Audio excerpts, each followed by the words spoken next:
মণিপুর নামে এক গ্রামে সোনা তার বাবা মায়ের সাথেই থাকতো। সোনার বাবা ছিল একজন গরিব চাষি।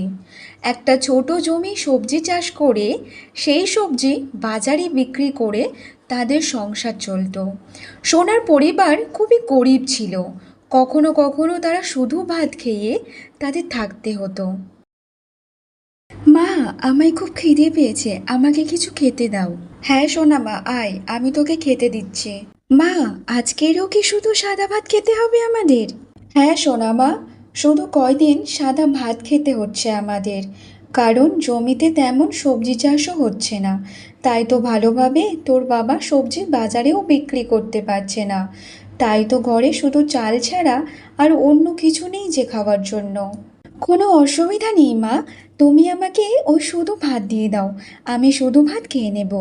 হাঁড়িতে যা ভাত ছিল সোনার মা সোনার থালায় সব দিয়ে দেয়। তখন সোনা বুঝতে পারে তাদের ঘরে যা চাল ছিল সব রান্না করে এই ভাত হয়েছে।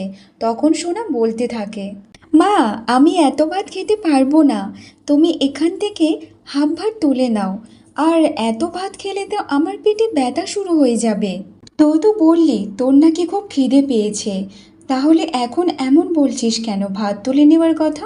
হ্যাঁ মা, আমার তো খিদে পেয়েছে, কিন্তু এত ভাত আমি একা কি করে খাবো? তুমি এখান থেকে ভাত তুলে রাখো আর তুমি খেয়ে নাও। সোনা বাহানা করে সে তার থালা থেকে হাফ ভাত তার মাকে খেতে দেয়, কারণ এই ভাত তাদের দুজনের ভালোভাবে পেট ভরেনি।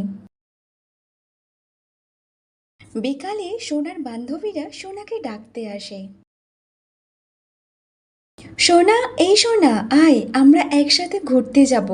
মা, আমি ঘুরতে যাব, তাই ওরা আমাকে ডাকতে এসেছে। ঠিক আছে সোনা মা, সন্ধে হওয়ার আগে বাড়ি চলে আসিস। আচ্ছা ঠিক আছে মা।